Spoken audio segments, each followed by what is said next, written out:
jungler dari Onyx Prodigy. Berarti memaksa Onyx Prodigy mungkin akan memainkan hero-hero kayak assassin sih. Karina masih ada untuk mengisi posisi junglernya. Atau bentar, kalau Onyx Prodigy nih yang main Karina agak-agak Kenapa tuh? butuh mid lane yang kuat, tapi Faramis disebut Oh, Iritel. Oke, berarti udah punya satu source damage yang kuat dari Iritelnya dan seperti berkaca di match sebelumnya ya. Iya, di game-game sebelumnya. Tapi Iya. Iritel ini bakal menjadi salah satu late game insurance juga untuk teman-teman dari Onyx Prodigy. Namun dengan catatan, menurut aku ya, Iritel ini adalah karena dia hero late game, bener-bener harus dikasih space farming banget. Itu mungkin kenapa akhirnya sama Onyx di-balance dengan adanya Frederian. Sehingga early-nya bisa cukup ada yang menangani. Nah, ini yang jadi kendala sebenarnya. Kalau misalnya kayak tadi di match kita yang ketiga, ngeliat Kabuki dengan Iritel yang gak dikasih main, positioningnya bagus, goldnya juga oke. Cuman kalau misalnya waktu dia nggak dapetin, ini malah jadi susah untuk Onyx Prodigy sendiri. Sedangkan udah ada Yuzong di sana yang udah diamankan oleh RRQ Hoshi untuk R7, dan untuk Clay sudah memegang Yves. Jadi tandanya ini akan menjadi pertarungan yang sama-sama nggak ada habisnya. Teamfight dibalas dengan teamfight. Yang membuat mungkin nantinya Altar dan juga Fataling akan menjadi kunci utama bagi Onyx Prodigy kalau mereka ingin membalaskan teamfight-nya.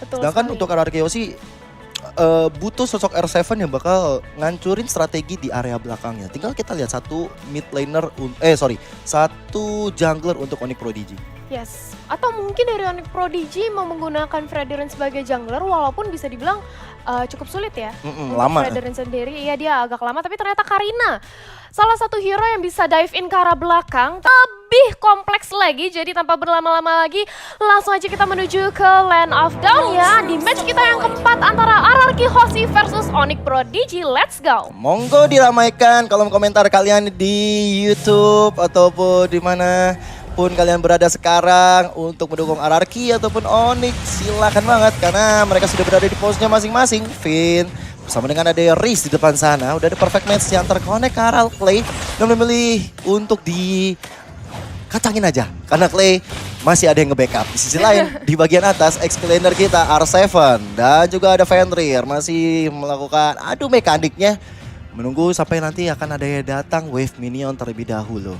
Betul sekali. Jadi untuk sementara waktu, mumpung ini masih early game juga, nampaknya dari kedua belah tim mencoba untuk lebih bermain hati-hati lagi. Dua orang sudah berkumpul di area mid lane. Dan nampaknya ini dari seorang Finn tentu saja dengan groknya. Dia bakal terus-terusan mencoba untuk merusuh ke arah jungle milik teman-teman dari Onyx Prodigy. Oleh mengapa kayaknya ini Moonnya bakal di babysit dulu nih di early. Harusnya sih ya, Iya. memang patternnya bakal seperti itu. Moon bakal coba untuk di backup oleh adanya Atlas, cuma di sisi lain kita ngeliat bagaimana pergerakan dari RRQ Hoshi.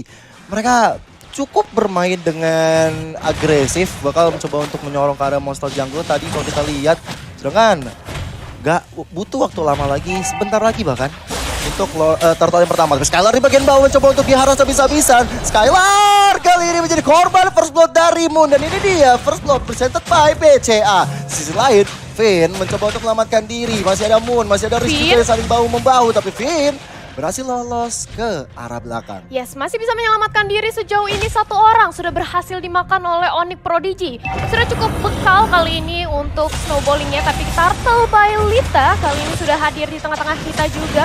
Terjadi perperangan juga di arah top lane. Mau tidak mau Clay harus mempop up dari flickernya. Jadi 120 detik lagi tidak akan ada flicker dari seorang Clay. Ya, dan kali ini dimanfaatkan dengan baik oleh Onyx Prodigy untuk men-setup ke arah turtle yang pertama ini, di mana Finn sudah berada garis depan dengan groknya. Dan ada Black Dagger dikeluarkan, R7 berhasil menumbangkan ke arah Vimornovia dan lihat turtle diamankan oleh Albert. Tapi di sisi lain R7 masih coba untuk menyelamatkan diri karena ada reward penipuan dari Clay yang membuat Onyx Prodigy bakal kesulitan untuk mengamankan satu poin berikutnya. Tapi Vimornov head to head dengan adanya sisi Albert di sana dan lihat Fenrir ternyata yang harus hilang di tangan Albert dengan satu knockout strike yang sempat dikeluarkan. Nyawa ditukarkan nyawa kali ini. Itulah yang terjadi antara RRQ Hoshi dan juga Onyx Prodigy di menit kita yang ketiga. Sama-sama mempunyai 2 poin dari segi pick off-nya. Tapi menuju ke arah bottom lane kita bisa melihat ini bakal ada head to head juga presented by Koda Shop dari seorang Grok dan juga Atlas. Finn melawan Riz kali ini. Yoi, nah ini Riznya udah mulai kelihatan habis dipukulin tuh kan sama Pakitonya Albert. Cuman di sisi lain sepertinya Vimornov bakal cukup kesulitan juga karena ditutup jalannya oleh Vin. Dan bener-bener permainan rusuh dari RRQ Hoshi ini harus diimbangi dengan baik. Karena tadi udah sempat kita bahas ya, Yura dengan Faramisnya, Riz dengan Atlas, harusnya team fight mereka yang punya inisiatif duluan. Dan dari RRQ Hoshi sendiri mereka ternyata termotivasi untuk bisa mengamankan beberapa source objektif. Kemudian kalau bisa kita lihat tadi turtle yang pertama berhasil didapatkan, tambah dengan goldnya yang udah mulai diamankan ya, atau bisa dibilang hampir menuju ke arah 1000. Betul sekali, dan kali ini di arah bottom lane juga masih mencoba untuk dijaga aja moonnya oleh seorang Riz. Nggak mau dikasih lepas dan ini bakal menjadi pressure tersendiri untuk seorang Skylar. Bagaimana untuk masih bisa farming dan terus memanage wave minionnya, tapi berpindah ke arah mid lane. Kali ini kita melihat adanya setup di arah mid lane, begitu pula di arah top lane yang dua hero front laner yang sama-sama keras nih, kayak pertarungan tanpa henti kalau di atas. Infinity War ya. Betul. Emang bakal lama banget untuk kedua XP laner kita dan diharapkan mereka bisa join the fight ketika adanya team fight besar-besaran. Tapi kali ini kita bakal lihat Turtle Camp presented by Lita sudah mulai hadir yang kedua kalinya. Tapi teman-teman dari Onyx Prodigy, Riz di garis depan sana. Lihat bagaimana pergerakan dari Albert, memberikan cicilan-cicilan terhadap dirinya. Perfect Match dikeluarkan, belum ada Fataling yang bakal di pop up. Karena melihat dari RRQ Hoshi, tebel-tebel semua. Finn, Albert bakal sulit untuk ketika nggak ada backup damage yang dilakukan oleh Onyx Prodigy. Dan kali ini, Onyx Prodigy yang ngambil inisiatif untuk ngamanin turtle yang kedua. Ya, mencoba untuk mengamankan turtle yang kedua, tapi kali ini bakal ada terjadi kontes. Bisa terlihat di depan sana, Finn bakal mencoba untuk mengganggu reward manipulation juga langsung aja di cancel. Kali ini udah adanya Fataling. Riz harus hilang nyawanya di depan sana. Masih mencoba untuk mendapatkan lebih. Kali ini justru harus mundur dari seorang Karina dengan nyawanya yang cukup sekarat. Masih cukup kuat R7 di depan sana. Begitu pula dengan adanya Fenrir. Mundur perlahan, disengage. Setelah kehilangan Riz, Onyx Prodigy tidak mau melanjutkan pertempuran. Dan nampaknya di sini Albert bakal enak banget ngambil purple tanpa adanya kontes dari teman-teman Onyx. Kacau ini dari RRQ Hoshi, mereka berhasil nyolong ke area penting objektif purple buff. Karena kita tahu ya dari Vimornov butuh banget purple buff sebagai assassin. Membutuhkan mana, membutuhkan juga untuk cooldownnya. Tapi di sisi lain juga kita bisa melihat bahwa RRQ Hoshi nggak cuma dapetin Kara itu aja. Mereka berhasil dapetin turtle-nya lagi. Mereka juga berhasil untuk ngekurung area pertahanan Onyx Prodigy. Dan bahkan memaksa untuk Vimornov melakukan rotasi sampai ke bagian atas. Sedangkan di bagian tengah coba untuk diharas juga oleh Onyx Prodigy. Mereka nggak mau sampai kehilangan gold yang penting. Karena mereka udah ketinggalan sampai hampir 2000 kali ini.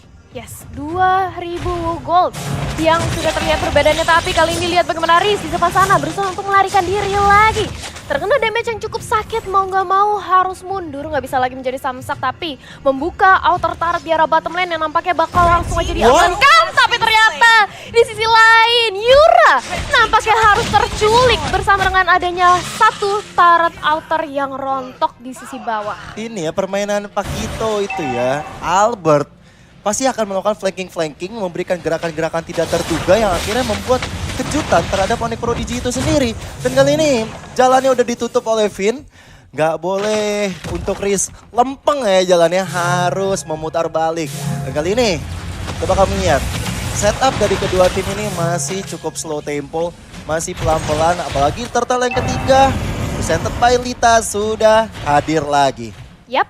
Turtle yang ketiga yang bakal mencoba untuk direbut kembali kali ini dari kedua belah tim. Tapi hati-hati Riz, Fataling. Tapi ternyata sebelum Fataling justru dia harus hilang terlebih dahulu. Begitu juga dengan Yura, cukup sekarat, harus hilang. Masih altarnya tapi reward manipulation juga. Langsung aja di pop up Black Dragon Form. Mencoba untuk mengacak-acak ini terbelakangnya mengincar ke arah seorang Moon. Tapi Turtle yang berhasil diamankan oleh teman-teman dari RRQ Hoshi. Begitu pula dengan satu Frederick yang harus hilang. Yura kali ini mencari incaran bagi R7, tapi Yura masih terlalu cukup tebal. Masih bisa untuk selamat ke arah belakang. Wah, itu rapi banget setup yang dilakukan oleh RRQ Hoshi. Dan kita bakal ngeliat replay presented by Grab. Yang terjadi di sini bener-bener Finn on point banget untuk bisa membantu tidak adanya Fataling. Karena ini bener-bener fatal kalau misalnya Fatalingnya connect. Sedangkan dari Cold Altar yang dibuka bisa dibilang agak sedikit memberikan waktu tambahan. Dan bahkan bisa nge-cancel juga ke arah teman-teman dari Arakiyoshi, terutama dari Clay yang membuka reward manipulation. Tapi pergerakan yang tidak terduga lagi dan lagi dari Albert yang membuat serangan terporak-porandan. Reward manipulation dibuka dengan ada satu wild charge yang diselesaikan dengan sangat baik oleh Albert. Double kill udah di tangan Lucky Fall, triple kill dari kali ini. Mau kemana kamu, Vibordok? Berhasil ditembakkan oleh R7 dan bahkan membuat Onyx Prodigy harus kehilangan satu outer turretnya di bagian atas. Yes, kehilangan satu lagi objektif kali ini. Dan nampaknya berpindah ke arah mid lane, mencoba untuk mengincar ke arah seorang Fenrir. Tapi Fenrir dengan sigapnya mendodge keberadaan dari seorang Albert, mencoba untuk mengamankan Little Wanderer yang nampaknya dicuri oleh seorang Fenrir. Di sisi top lane, base inner turret yang cukup sekarat kali ini mencoba untuk dicicil oleh teman-teman dari Arakiyoshi. Ya, ini dari Arakiyoshi benar-benar ngepres habis-habisan ya setelah mereka udah ngamanin turtle, ngamanin juga ke arah turret. Perbedaan goldnya udah signifikan banget. Tentu dari item mereka udah leading banget dan mereka bakal siap banget untuk melakukan defense. Sedangkan untuk Onyx Prodigy mereka harus benar-benar well farm banget, harus bisa farming dengan baik. Kalau enggak, mereka bakal terus di-press habis-habisan. Walaupun memang Onyx Prodigy notabene player-playernya atau hero-hero teamfight. Cuman ini dia, Lord Camp presented by Samsung Galaxy A Series sudah muncul. Dan teman-teman dari Arakiyoshi bakal coba untuk mengharas, pengen ngambil ke arah Lord yang biasa aja ini. Yes, yang belum evolve, yang belum enhance juga. Kali ini masih di Lord menit yang ke-9. Masih mencoba untuk di kating aja, tapi bakal ada sedikit setup dari kedua belah tim di mana Fenrir menjadi lini terdepan mencoba untuk membuka visionnya. Mulai dicicil oleh seorang Clay, datang Finn dengan ada Power of Nature. Masih bisa ditahan, masih mencoba untuk ngebayang time aja, tapi conceal sudah dilakukan oleh teman-teman dari Onyx Prodigy dan bakal Fataling bakal mengincar targetnya. Belum tip up, masih ditahan aja. Tapi justru kali ini Lordnya kira-kira siapa yang bakal mengamankan? Reward manipulation sudah dibuka, Dragon Form juga, dan kali ini Lord berhasil ditangankan. Dia dengan seorang Paquito-nya masih mau lebih lagi. Irithel harus hilang bersama dengan Yura, nampaknya sedikit lagi. Riz mau gak mau harus mundur setelah kehilangan 4 pemain lainnya. Iya, ditinggal sendirian memang pastinya tidak enak karena Arakiyoshi berhasil menembaskan 4 pemain bertambah lagi dengan adanya Lord. Maju terus pantang mundur dari Arakiyoshi. Mereka ngambil ke arah inner turret-nya. Arah base turret bakal jadi target operasi juga. Tapi kali ini sepertinya dari Arakiyoshi lebih memilih untuk berada di garis atas. Mereka terutama dengan adanya R7 di garis depan bersama dengan adanya Lord.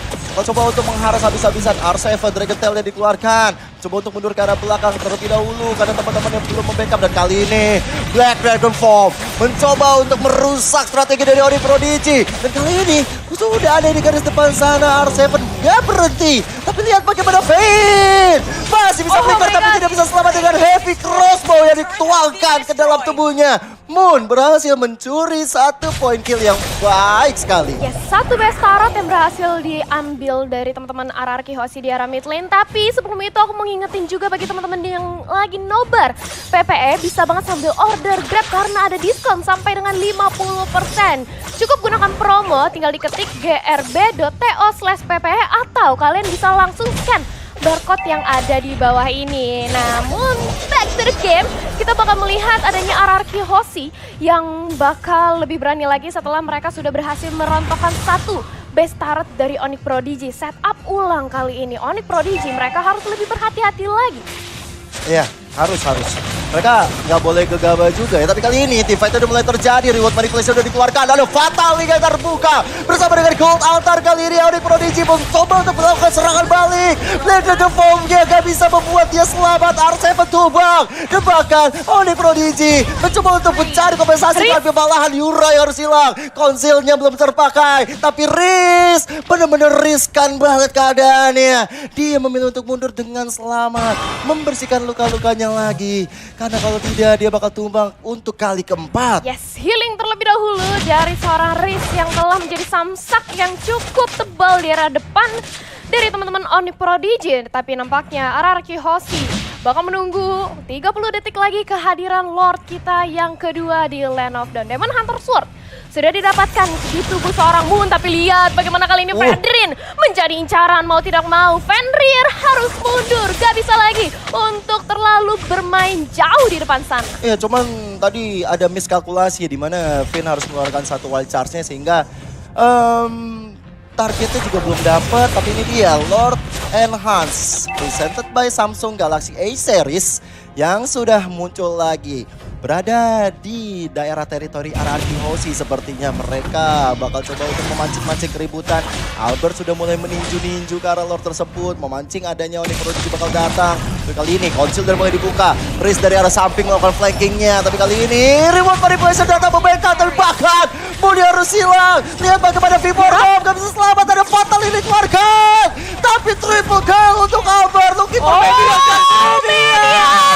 Albert mengamankan Maniac ya, walaupun bisa save face, tapi ternyata bisa diambil oleh Skylar. Dan ini akan menjadi one straight push untuk RRQ Hoshi. Mereka tanpa ada hambatan, tanpa ada gangguan, langsung maju ke arah base turret. Ya, base turret. Oh my God. Tanpa ada pengawalan akan menjadi milik RRQ Hoshi. Inilah dia, congratulations untuk di game kita yang pertama. RRQ Hoshi, raja dari segala raja, berhasil untuk menaklukkan Onyx Prodigy. Wow.